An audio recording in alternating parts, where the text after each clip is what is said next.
Subscribe and click the bell icon for the latest updates and notifications from the Indian Express.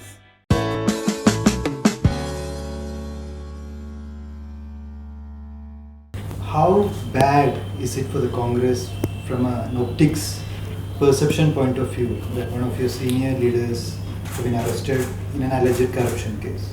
Well, I think it's for any political party, it's not good that when you have a situation. But what we find in this case is a government which is selective in its approach, and its every move is backed by very strong propaganda. So there are selective leaks, there are plants, and the person is vilified even before one can offer any defense to the situation.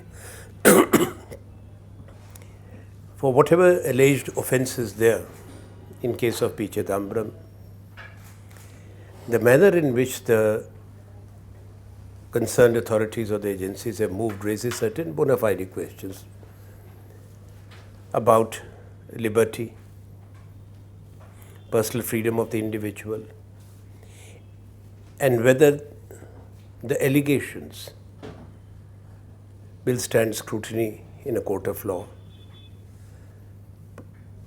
But what we need to reflect upon is, not in a limited context, but larger context. In what circumstances should arrest be a must?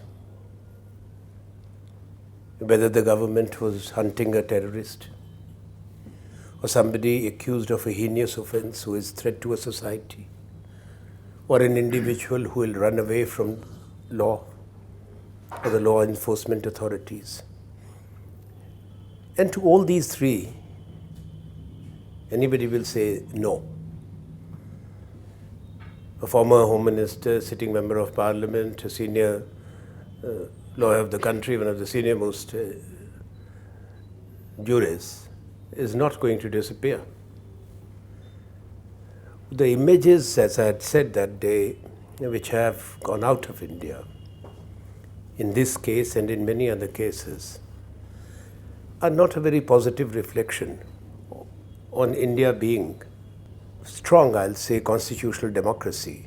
There have been cases in recent times or recent weeks where I find that the judiciary should have been more vigilant and alert in upholding those foundational values which are critical, whether it comes to the detention of political leaders, what is happening in Jammu and Kashmir.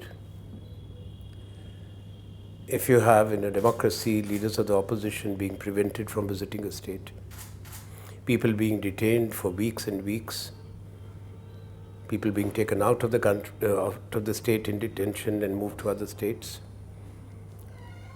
where are the fundamental rights? Courts per se, whether the High Courts or the Supreme Court, are the custodians when it comes to guaranteeing the justiciable protections under the Constitution. But we find now every issue is just being pushed down the road. You kick it down the road, not taking any view. May say, but the court has not decided anything. The court will take a call, whether it's on the detained former chief ministers and political leaders in Kashmir, whether it's in this case, that what has gone wrong. Normally people would argue. But what has gone wrong, and very disturbingly so, that when an immediate intervention is required, that's not forthcoming at all. So institutional strength and integrity, and those institutions which are supposed to uphold our democracy and our constitution, if they even in perception are weakening or abdicating, in case of judiciary, I have no hesitation to say, if they don't intervene in time and they kick it down the road and take it up when it's meaningless. Not in the case of, only in the case of the detentions, but also in this case, I think it's a cause to worry. So, but the political opposition is also not standing up. In case of Jammu and Kashmir, it took 17-18 days for some of the opposition parties to come together and organize a protest. That too, the initiative came from DMK, not from the Congress. I think an effort was made. Working committee was called. Leaders went to Srinagar, Jammu, Congress and other opposition leaders. They were not allowed. They were not allowed to come out of the airports, not allowed to meet anyone. Even the formidable unity of the opposition which was there on these issues, there are certain political parties who are half-hearted. Some of them have been to some extent neutralized. Political parties have a right to take their call on this issue. We can't, as a Congress party, tell the other political parties what should be their view. The people of the country have not been adequately informed or sensitized, because the government has total control over the electronic media. We were seeing before the elections has not stopped but has been expanded. So the hyper-nationalism, saber-rattling, the same enemy which was there for the elections. So there are more elections coming and more of that is required.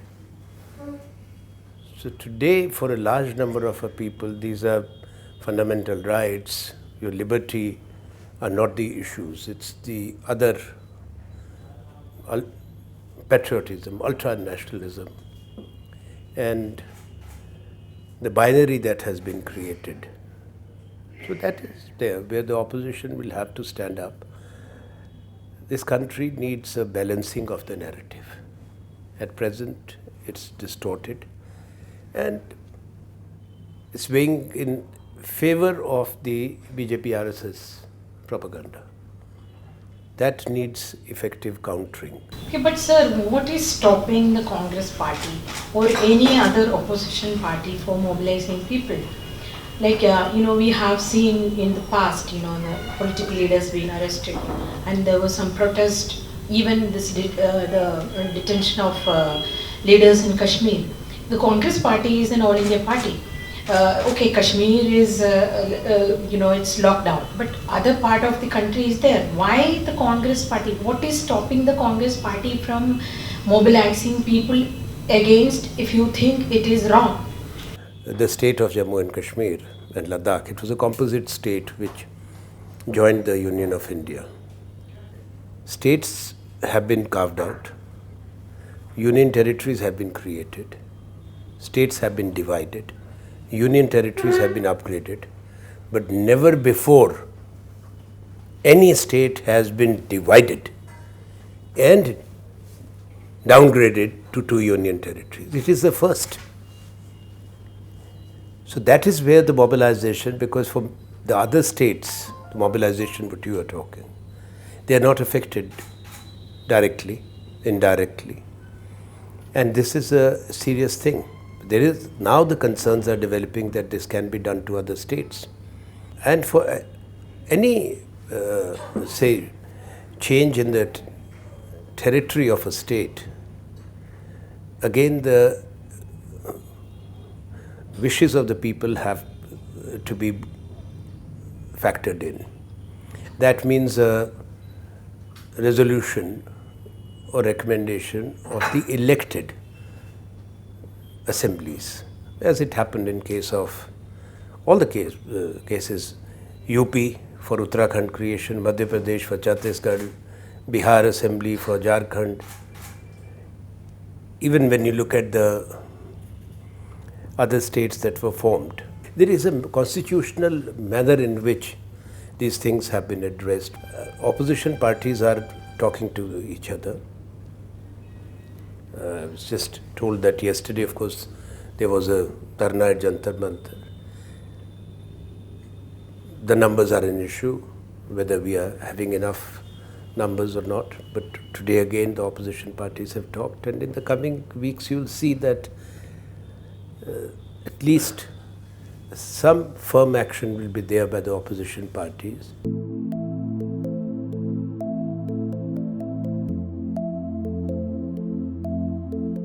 The elections ended only 23rd of May, the results came out.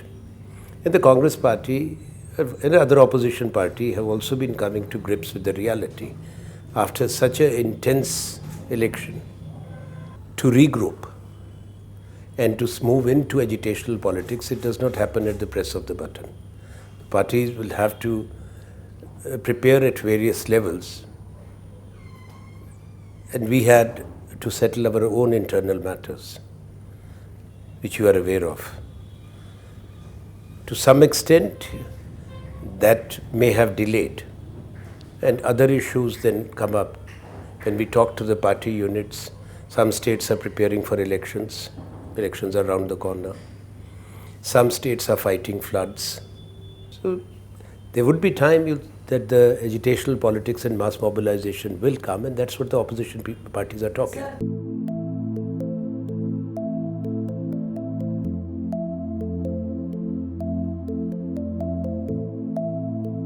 Well, I think we are more democratic. We may sound chaotic on occasions, but at least we give freedom to our people. Elections will be fought. You're right that the BJP is marching ahead because they're, it's triumphalism. They are filled with euphoria. They have unprecedented resources at their disposal. They are the richest political party of the world. But the elections will be contested. Yes, they have won, and it's a big victory which they had in parliamentary elections. But yet, they have increased their vote share, they have expanded. But still they are 37.5%, less than that. Though we cannot draw much comfort from that where they are. But a majority of the country is still not gone with them, still not. At least that much. They may have crossed 300 mark, but in both percentage terms and in numerical terms, they are nowhere near the earlier past Congress victories of Indira Gandhi. And I'm not talking of 1985, but earlier ones also. Whether 352 or 353, the votes were 47-48%. So there's a huge difference. But we have to focus on our organization. How do we revitalize? And that can only happen at the mandal and the district level, the blocks. Do you so agree with Jairam Ramesh? Now Mr. Naqvi also has said that the Congress party should have accepted or shouldn't have demonized Narendra Modi and his governance. Do you also agree to it? When did we demonize? There were questions to be raised on Prime Minister Modi's reckless decision of demonetization, which hurt the economy, which took away millions of jobs. It's not demonization. It was the correct thing for the opposition to do. Opposition cannot remain silent when a government functions in this manner, takes arbitrary decisions. Now, when it comes to the other issues, if there were corruption allegations, they were real allegations against their government. So those issues must be raised, whether by the opposition parties inside the parliament, outside the parliament, or in the media. I'll still say that fundamental questions on Rafale have not been answered. So this is not demonization. Anybody saying that this was a demonization, I strongly disagree. You being a commerce minister, how do you see this and as Liz also pointed out, how do you plan to take it to the masses basically, because people are losing jobs? I mean, you need to mobilize, you need to, the voices have to be gathered and captured, and and a political movement is required. I mean, how do you plan to take it up? That is the first priority now. Because this government is not going to do any course correction nor listen to us. The present government's approach is not democratic. But the government is running away from any discussion on economy. We cannot call it a downturn. We cannot call it even a slowdown. I would call the economic situation as grave. The severity of the economic crisis confronting India. Fudging of numbers, embellishing numbers has gone on for too long. The first issue is unemployment, layoffs, retrenchments. Nobody knows the real number, but by conservative estimates, about anywhere between 3.5 to 6 million jobs we have lost in the last 3 months. Not less than that. Automobile sector alone would be closing in on 2 million plus already, and another 3 may be lost by say November. That's what the fears are, because the auto component sector has lost a large number of jobs. Showrooms have shut down. Those are also citizens of this country, those who are working. But this is not confined anymore to the auto sector. It has expanded. Now, if the biscuit manufacturers, the people at least have not, they may have stopped buying cars, but not stopped eating Parle biscuits, but they're laying off 10,000 people. Britannia is laying off another few thousand people. Other sectors are. Prime Minister has mastered the art of fixed interviews. I don't blame him. That's his style. But fixed in the sense that questionnaire is there. Well, many leaders take the questionnaires and he answers. But he himself said that 75% of the capacity of the industry is being utilized. You know, his interview which he gave to ET. I checked and rechecked. The numbers keep on changing downwards. I rechecked again today. The government now is official numbers are 73% or somewhere. This means 27% of their actually created existing manufacturing capacity of the Indian industry is idle. The real number, and I'm making this statement today, is 60-40. 40% today is idle. 40%. If we do not do something which is drastic to infuse capital, for both private capital is not available. It has to be the state, public investments have to go, but public investments are not taking place. The government is broke. Look at the revenue situation of the government. Where is the money going to come from? It's not going to come from the Prime Minister's speeches or the Minister's claims. I'm horrified when you have Finance Minister who says that, oh, but we still remain the fastest growing economy, and giving the number. Number went down to 5.8 in Q4. It may go down further. And but what kind of absurd comparisons are being made? That America is growing at 3.5. But they are almost 10 times bigger than you. $5 trillion is good. It should have happened. If you look at the numbers and the growth which have taken place between 2004 and 2011-12, there was a slowdown. There was the global financial and economic crisis. But the fact remains, when Atal Bihari Vajpayee demitted office, we were $480 odd billion economy, 470, 480, somewhere there. And when Dr. Manmohan Singh left, we were almost 2 trillion. So where are we today? This is 6th year of the Modi government. Now, if we are growing by what the government claims, then we should have done far better. We should have been 3.5. But we are not. We have not even touched 3. We are still struggling and now falling again. All the engines of the Indian economy are stuttering. The real unemployment numbers, which the official numbers are coming, they may always delay the data release, but it's 8.2 now. That's where we are. But this is the opening unemployment number. Any economist would tell you that India's real unemployment today is 20%, maybe 22%. Talk to any economist, anybody who understands the basics of economics. It's frightening. So where are we growing? And this is where the mass mobilization will have to happen, particularly about the youth and the farmers, because we are headed towards a terrible situation. And if the economy does not revive, for a country of our size and the economy of our scale, when you have a median age of, say, what's our median age now, 25 or something? So what will happen to the young people? Crime, social strife. So how long will this talk of hyper-nationalism and polarization help the country? So, sir, how do you plan to take it? No, there will be. The party committees will mobilize. We will work out a combined plan of action with the other opposition parties. It will happen. More they stay the same for your party, despite all the talk of a non-Gandhi, have gone back to a Gandhi again. Well, I think that was the best possible solution. We had a marathon CWC meeting from morning till night. And this Gandhi commands that trust, faith and respect. A large number of people felt that since we are heading also for the elections immediately, and it's important for any major transition in the party that we request her. It took time for us to persuade her. And she has accepted at least there is stability now, and the workers know that we are getting ready for the elections in the states, Haryana, Maharashtra and Jharkhand.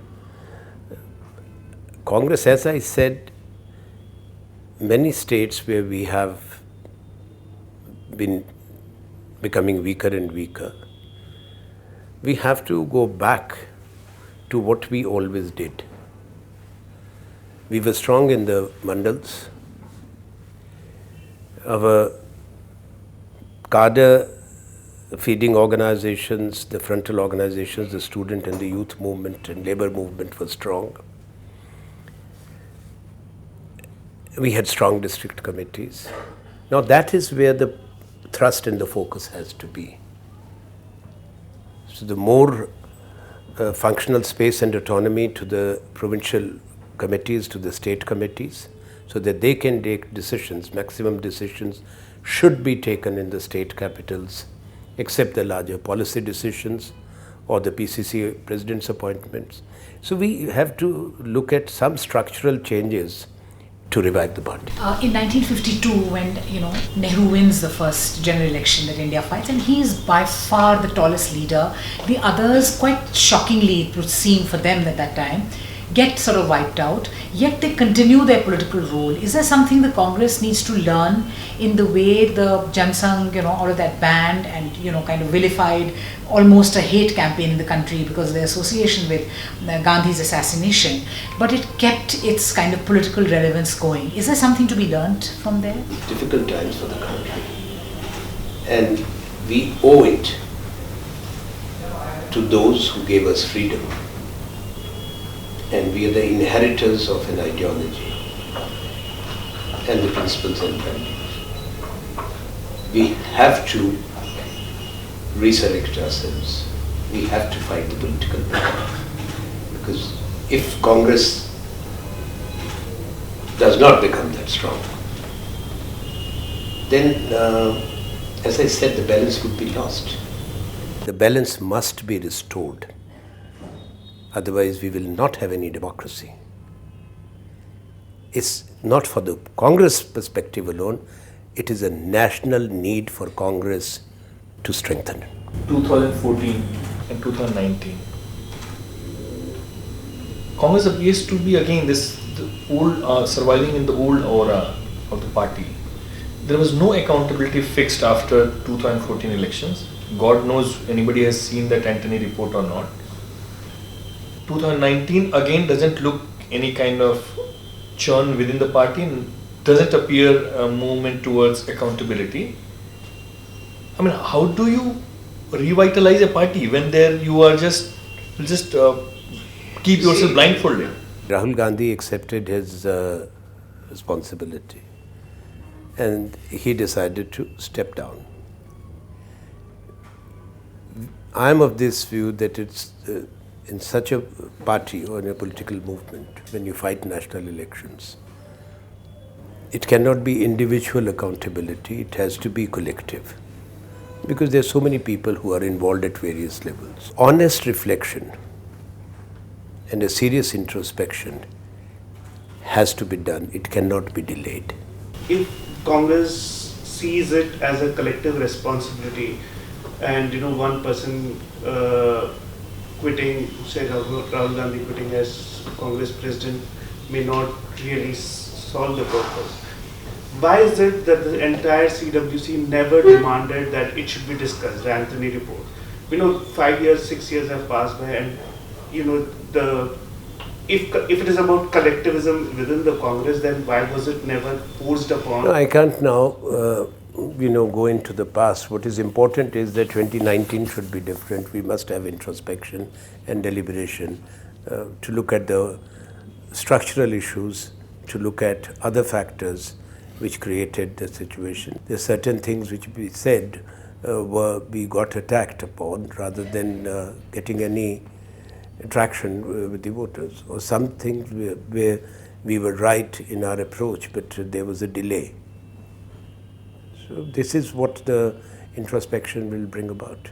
And so the second thing is about, getting back to the Gandhi Parivar, seeking leadership. While, you would reckon, or many others would think that there are many other leaders within the Congress. We have leaders in the states, we have chief ministers, we have former chief ministers, so they are people. And even now we have gone by consensus. There's a very near unanimous view of the working committee this time. We do not see Gandhis as separate from the mainstream Congress. After all, it has been a long relationship. They have been elected by the party. What we look at it from Delhi may not be actually the ground reality when you look in the states or the districts. Whether it's Sonia Gandhi, Rahul Gandhi or Priyanka Gandhi, they'll remain integral to the Congress party, any decision-making process.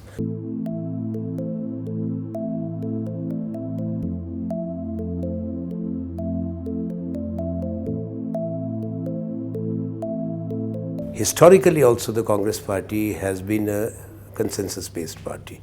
Even prior to independence, we didn't have balloting. If there is no consensus in favor of a person who has been given charge of a state or a district, that individual will collapse or forced to run. So consensus means inclusion.